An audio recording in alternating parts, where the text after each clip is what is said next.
Bienvenue, bonjour à toutes et tous. Coup de projecteur aujourd'hui sur les enjeux alternance de la branche des sociétés d'assurance avec Cathy Riffau-Chenel, représentante des employeurs. Bonjour. Bonjour Nicolas. Et Thierry Tisserand, représentant des salariés. Bonjour. Bonjour. Cathy Riffau-Chenel, la branche des sociétés d'assurance recouvre une large palette de métiers, pour certains méconnus, avec beaucoup de possibilités de recrutement. Quels sont ces métiers ? On constate une pluralité des métiers dans les sociétés d'assurance. Peut-être quelques chiffres avant de répondre à votre question. Donc, la Fédération française de l'assurance, c'est 280 entreprises qui représentent un peu plus de 147 000 salariés, avec en moyenne 15 000 recrutements par an.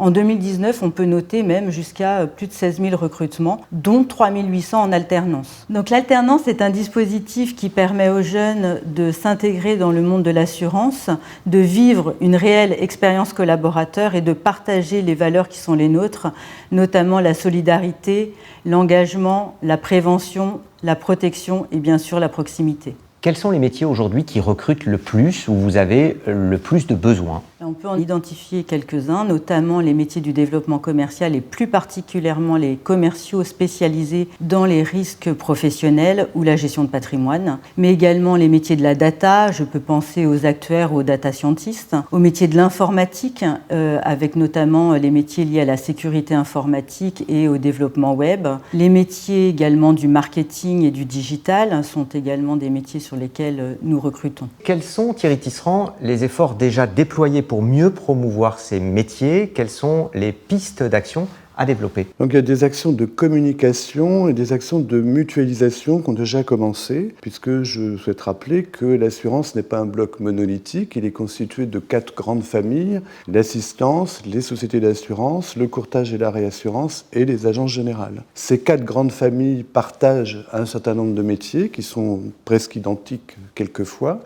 Et donc, il est nécessaire que nous portions une communication mutuelle sur les possibilités offertes par ces différentes familles et sur le panel de métiers très large que nos secteurs ont à proposer à des jeunes qui vont entrer dans la vie active. Et vous misez notamment sur un site dédié aux 4 branches de l'assurance. Un site est en cours de construction, en effet, actuellement, pour permettre cette communication et également des communications auprès des réseaux sociaux, bien évidemment. Vous avez aussi souhaité constituer, élaborer des kits pédagogiques à destination des collégiens, des lycéens et des étudiants. Exactement, donc ces kits pédagogiques seront portés en fait dans les établissements scolaires, de façon à mieux faire connaître nos métiers, les opportunités qu'ils offrent aux jeunes entrants. Cathy Riffau-Chenel, il y a un accord qui a été signé le 15 septembre 2020 entre les partenaires sociaux de la branche des sociétés d'assurance. Et cet accord, il souhaite promouvoir beaucoup plus le développement de l'alternance avec un certain nombre d'orientations qui ont été prises. Quelles sont ces orientations ? Oui, alors je peux vous en citer 4, notamment des projets interbranches sur des projets d'études prospectives et des points à date sur l'alternance, donc des projets que nous allons mener avec les agents généraux, les courtiers et les sociétés d'assistance. Un deuxième point, c'est de mettre à jour notre cartographie d'offres de formation et notamment celles qui offrent des formations en alternance. Nous avons déjà cette offre sur notre site, mais il s'agit de le mettre à jour et de l'actualiser. Avec des attentes particulières par rapport à l'OPCO Atlas sur ces sujets-là ? Donc l'OPCO, effectivement, va nous aider à cartographier cette offre au niveau national et à mettre à jour cet accès sur notre site internet et bien sûr sur le site de l'assurance que vous venez de citer. Il y a également un autre axe qui est la promotion en quelque sorte des tuteurs et des maîtres d'apprentissage et ça doit passer par la formation. Donc nous avions déjà un outil à distance mis en place par la Fédération française de l'assurance que nous souhaitons mettre à jour et élargir également aux accompagnateurs en entreprise dans le cadre de la FEST. Et puis également... La FEST, hein, l'action de formation en situation de travail, effectivement.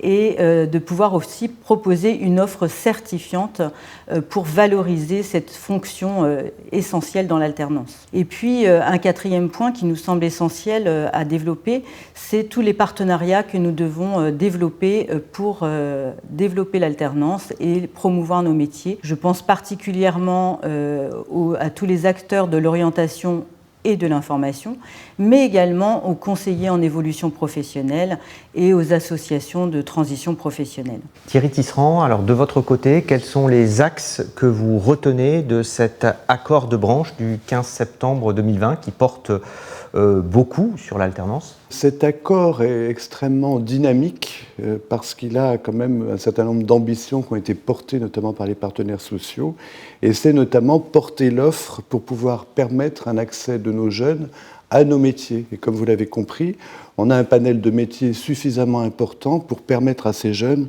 de faire leur premier pas en fait, dans le milieu professionnel et de partager les valeurs de l'assurance et de partager surtout des métiers et d'avoir des carrières, puisque c'est un accord également qui sécurise les parcours professionnels et qui porte d'une façon extrêmement importante la formation professionnelle continue qui garantit à nos salariés du coup, des mobilités, des compétences et des mobilités nécessaires pour pouvoir évoluer dans le monde de l'assurance et dans les 4 familles que j'ai décrites tout à l'heure. Et vous avez écrit également dans cet accord que vous souhaitiez disposer de données beaucoup plus fines sur l'alternance, à la fois sur les contrats d'apprentissage et les contrats de professionnalisation, pour faciliter le pilotage de la stratégie alternance par la branche. Exactement, parce que nous souhaitons suivre nos alternants de leur entrée dans l'entreprise, pendant leur formation, jusqu'à leur départ de l'entreprise et éventuellement leur avenir professionnel. Donc nous avons déjà l'outil de l'Observatoire des métiers qui nous permet d'avoir des données, mais il nous faudrait en effet des données un peu plus fines pour avoir une stratégie